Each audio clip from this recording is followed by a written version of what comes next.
In this section, we will be examining some of the key aspects of the Mahabharata, which we haven't talked about yet, and also the many Mahabharatas. More on that soon. There is a critical scene in the Mahabharata where Shakuni, Duryodhana's uncle, arranges a dice game playing against Yudhishthira with loaded dice. In the dice game, Yudhishthira loses all of his wealth, then his kingdom. Yudhishthira then gambles his brothers, himself, and finally his wife into servitude. The jubilant Kauravas insult the Pandavas. Remember that Yudhishthira is one of the Pandavas.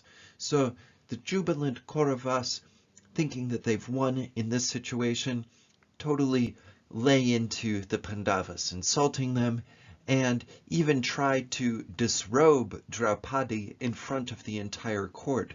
But Draupadi's robe is prevented from falling off of her body entirely by Krishna, who intervenes and miraculously makes her dress endless. So as the Kauravas are tugging on the robe, it just gets longer and longer and longer and longer, and this is interpreted as one of Krishna's tricks. Dhritarashtra, Bhishma, and other elders are aghast at the situation, but Duryodhana is adamant that there is no place for two crown princes, and Hastinapura, against his wishes, Dhritarashtra orders for another dice game. The Pandavas are required then to go into exile for 12 years, and on the 13th year they must remain hidden but can be no longer in exile. If they are discovered by the Kauravas in the 13th year of their exile, then they will be forced into exile for another 12 years. That is the result of the dice game. The dice game appears as part of the Book of the Assembly Hall in the Mahabharata. So you have these two sections, the Dyuta Parva and the Anudyuta Parva, which you are actually reading. So Shakuni here is the maternal uncle of Duryodhana, who advises him that the Pandava brothers cannot be defeated in battle or by virtuous means, and the only way to defeat them is to exploit the weakness of Yudhishthira, as well as his fondness for gambling. So Duryodhana asks Dhritarashtra to exploit Yudhishthira's weakness over this game of dice that is the subject of the dice game. They also ask Shakuni to tempt and defeat Yudhishthira. Shakuni provokes Yudhishthira during this dice game scene. So that's part of the sort of motivation behind the scene. Yudhishthira shows reluctance to gambling, however, and Shakuni mocks him. So you might think, yeah, we know the basics of the game, but why is it that Yudhishthira gets involved? He knows that he's got a weakness for gambling, surely. So Shakuni mocks him, and then Yudhishthira finally accepts the provocation, betting his kingdoms, his brothers, himself, and finally his wife. And that occurs, however, only in the 20th round of this dice game. So the disrobing of Draupadi, who is potentially humiliated here, has another sort of layer of meanings toward it. It is understood that the virtue of Draupadi and her devotion to the various gods, especially Krishna, is one of the reasons that Krishna intervenes on her behalf. Upset here, Draupadi questions the game and argues that she's not owned by Yudhishthira, which is another sort of important interjection. During the course of the game, Draupadi intervenes to say, well, she may be the wife, but she's not owned by Yudhishthira. Nonetheless, also she argues that the 20th round was flawed because it wrongfully treated her as property. Furthermore, she convinces everyone in the assembly hall, including Yudhishthira and Dhritarashtra, to agree to her position. The entire gambling game is declared invalid, and then Yudhishthira recovers everything that he had lost. So that brings us towards the end of the Dyuta Parva. Then you have the Anudutya Parva, where Yudhishthira is invited back again for another game of dice. And Yudhishthira succumbs, and they play for one stake in this particular game. Dhritarashtra bets his kingdom of Hastinapur, and Yudhishthira bets his kingdom of Indraprastha. They agree that the loser will have this period of exile. When the Pandava brothers move into exile as a result of having lost, Dhritarashtra comes to power. Sages counsel him to make peace with the Pandavas and seek a solution that unites the two sides, but Dhritarashtra refuses. Scholars have questioned why Yudhishthira, the Dharmaraj, who had it all and who was praised for enabling an empire infused with the Dharma, Artha, and Kama, who was so consistently ethical and upheld the Dharma until the last two parvas, succumbs so to gambling. And we don't have many inclinations for this besides this notion that he just doesn't like being mocked. It's sort of a fascinating question. Why succumb to gambling? Needless to say, because of the encyclopedic nature of the text itself, and also these fascinating scenes like the dice game, which become quite famous, it is easy to understand why the Mahabharata becomes an incredibly popular text across many regions of the world, but especially South and Southeast Asia. There are many regional versions of the work developed over time, mostly differing only in minor details, or with verses or subsidiary stories being added onto the text as extra layers, much like the Harivamsa is added onto the text in South Asia itself. These would include the traditions of Tamil street theater, Terukuttu and Kathayakuttu, the plays of which are using themes from the Tamil language version of the Mahabharata. So they don't rely on the Sanskrit language version, but they rely on the Tamil language version, and they also focus quite especially on Draupadi as the sort of noble wife who upholds her own dharma. The Pandavas and Krishnas, in an act of the Javanese Wayang Wang performance, are also incredibly important in that they get their own narrative. So in some versions, the Tamil version, you get, for example, Draupadi getting her own sort of narrative and her own focus. And then in the Javanese Wayang Wang performance, you've got the Pandavas and Krishnas getting their own sort of devotion and focus. Now, in Southeast Asia, especially in the central island of Indonesia, the island of Java, a version of the Mahabharata was developed in the court of Majapahit, his enormous maritime empire of Southeast Asia, as the Kakawan Bharata Yudhya in the 11th century, under the patronage of King Dharmavangsa, who reigned on the island from 990 through 1016 of the Common Era. This Kakawan Bharata Yudhya then later spread through the neighboring island of Bali, where it remains a mainstay of popular performance to this very day, including throughout the period of pandemic. People can still go outside and in public and perform little sections far away from one another. The Mahabharata in island Southeast Asia has become a fertile source for Javanese literature. Dance drama, which is called Wayang Wong, some portrayal in the background here, and the Wayang shadow puppet performances, Wayang Kulit. This Javanese version of the Mahabharata differs slightly from the South Asian version. For example, Draupadi is only wed to Yudhishthira, not to all the Pandava brothers. This might demonstrate some Javanese opposition to the polyandry that is expressed in the original Mahabharata. Additionally, in the Javanese interpretation, whoever authored or compiled the text later added some female characters to be wed to the other Pandava brothers. For example, Arjuna is described as having many wives and consorts next to Subhadra.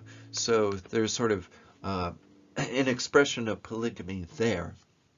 Another difference is that Sikandini does not change her sex and remains a woman in the text, does not change genders, and she remains a woman to be wed to Arjuna and takes the role of a warrior princess during the war, rather than sort of transforming genders and becoming a warrior man. Another twist is that Gandhari is described as an antagonist character who hates the Pandavas, and her hate is out of jealousy because of this situation where she was in love with Pandu, but was later wed to his blind elder brother instead, who she was not in love with. So she blindfolded herself as a sort of protest. Another notable difference, especially in the Javanese version, but this makes it into some of the Balinese interpretations as well, is the inclusion of Punakavans, the clown servant-like characters who become main characters in the storyline. These include Semar, Petruk, Gareng, and Bagong, who are much loved by Indonesian audiences and Southeast Asian audiences more broadly who enjoy this particular version of the text. There are also some spin-off episodes which take place specifically in pre-colonial Java. So, for example, the Arjuna Viwaha is composed in the 11th century. That's sort of a spin-off episode text. And there is a Kawi version, Kawi being the language of the Javanese court. There's a Kawi version of the Mahabharata, of which 8 of the 18 parvas survive, and is found on the Indonesian island of Bali as well. And it's actually been translated. This is a slightly different version, but it's been translated recently into English, well, recently by historian standards, by Dr. I. Gusti Putu Panggunadi. The point being here that you have these Tamil, Javanese, and Balinese versions of the text which develop over the course of centuries from ancient South Asia through Southeast Asia. There are also a large number of translations of the Mahabharata. Most notably, you have the Razmname or the Razmnama, which is a translation of the text into Persian of the Mahabharata. It's commissioned by the Mughal Emperor Akbar. The Mughal Empire is an empire that takes up much of Pakistan and India and Bengal, right? Controlled many of these areas. But the court language of the Mughal Empire was Persian. So this was a translation of the Mahabharata into Persian, into Farsi. The Pandavas in this version are typically portrayed as dressed in Persian armor and robes. You can see actually a folio from the Razmname in the left-hand side of the slide here. And there's also a Persian version that makes it even further over into what is present-day Iran of the Razmname that was produced by Akbar's orders and is translated by Fazi and Abd al-Qadir Badiyuni. This is by the 18th century that it's sort of moving across the Mughal Empire and then spreading out sort of internationally within quotes. The first complete English translation was completed into Victorian prose rather than modern English. So Victorian prose, and that was composed by Kesari Mohan Ganguly and published between 1883 and 1896. Then you have several other versions that are later translated into English as well, but most critics consider the translation by Ganguly to be faithful to the original text, so to speak. The complete text of Ganguly's translations is in the public domain and available online. That being said, there are also scholarly translations that break down the text into more easily understandable English. For example, a full translation of the epic into English was done by the poet P. Lal, which was completed in 2005 and has been published out of Calcutta. The P. Lal translation is a non-rhyming verse-by-verse rendering, and the only edition in any language to include all slokas and all recensions of the work, not just those of the critical edition. There was also a translation project of the full epic into English prose translated by various hands that began to appear in 2005 from the Clay Sanskrit Library, which was published out of New York by NYU Press. This particular translation, if you get a chance to pick it up, is excellent, but it's based not on a critical edition, but rather on the version known to the commentator Nilakantha. So it's the Nilakantha version of the text. It's currently available in some 15 volumes and projected to reach a 32-volume edition.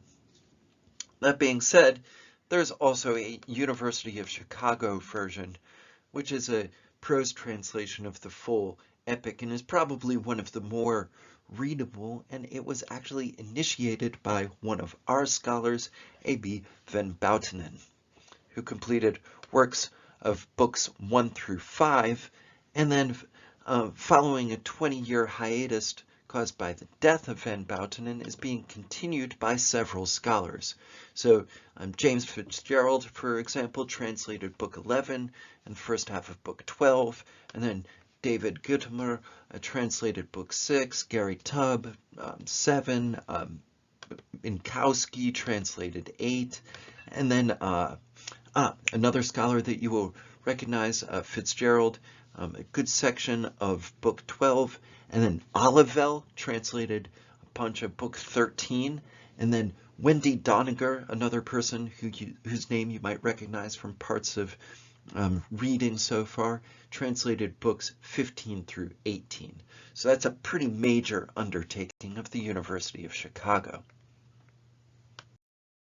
Now there is an enormous amount of derivative folk literature, film, and TV that is derived from the Mahabharata in South Asia itself, beginning with Basa, the 2nd or 3rd century CE Sanskrit playwright who wrote 2 plays on episodes in the Mahabharata. The first is the Urubanga, the Broken Thigh, which is about a fight between Duryodhana and Bhima, while the Madhya Mavya Yoga, which is the middle one, is set around Bhima and his son.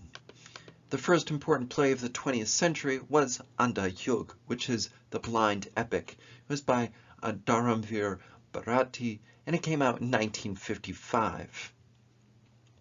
Then you have, starting with Ibrahim Al-Qazi, there's a stage of this play by a number of directors.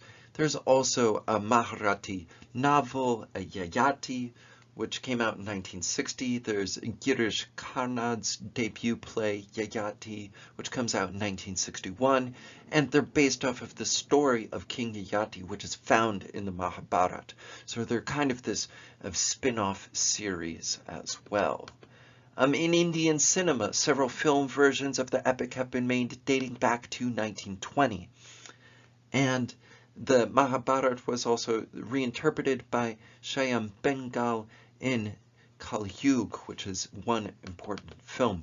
Prakash Jha directed a 2010 Rajniti film, which was partially inspired by a section of the Mahabharata.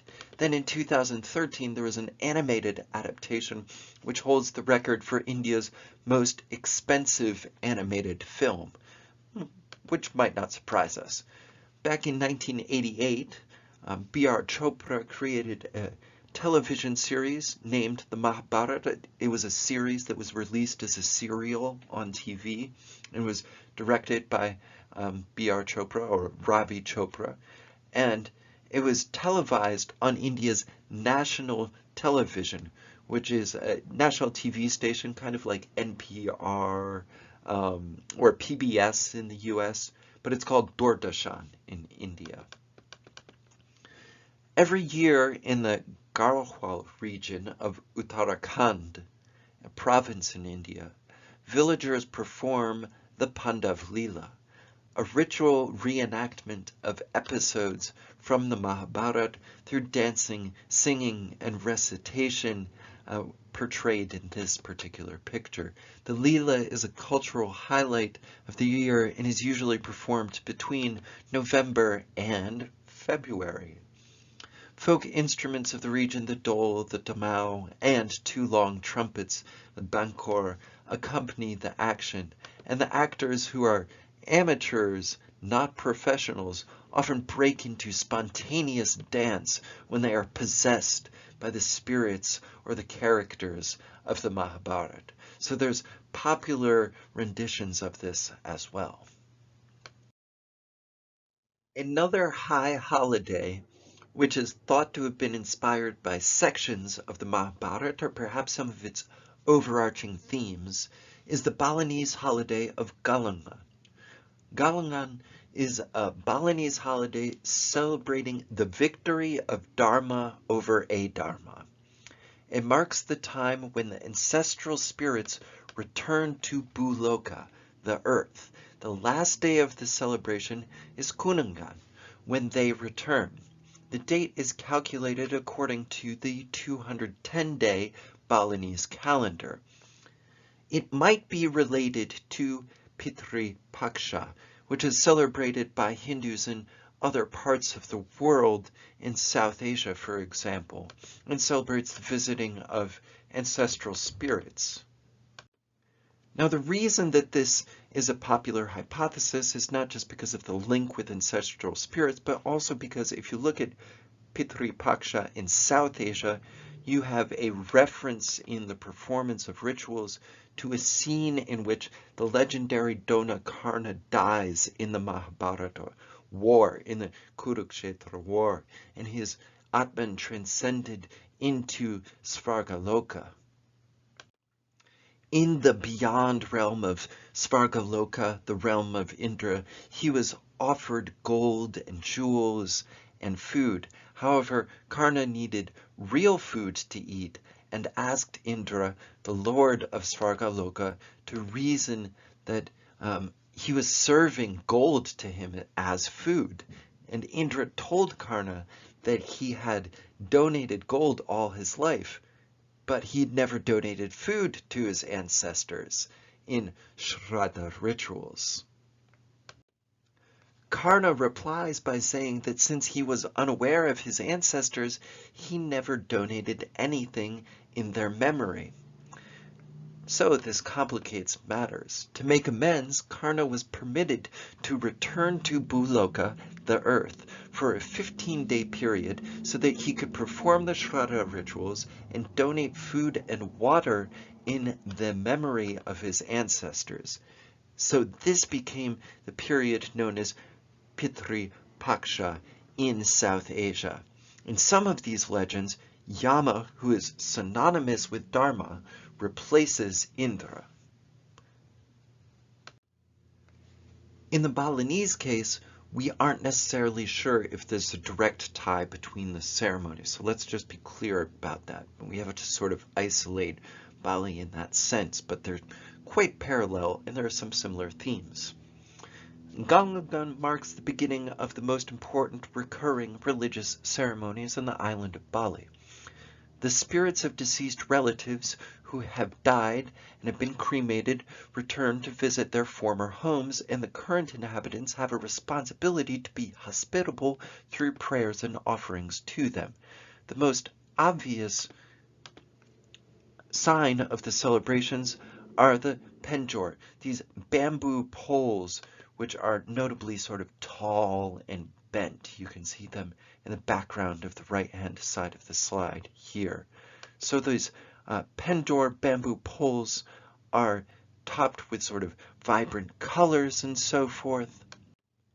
And the penjor poles might also have offerings suspended at the end. They are installed by the side of roads, and a number of days around the Kuningan Day have special names and are marked by the organization of particular activities.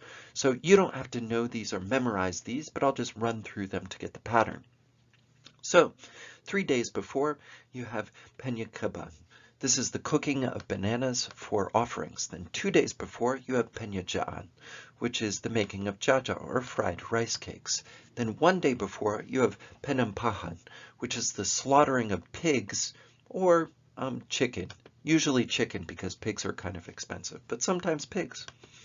And then you have 1 day after, which is called Manisgalungan, which is the visiting of the family. And then 10 days after, you have Kuningan, which is the prayers and offerings and spirits returning to Svargaloka, to the realm of Indra, to the spirit realm in this case.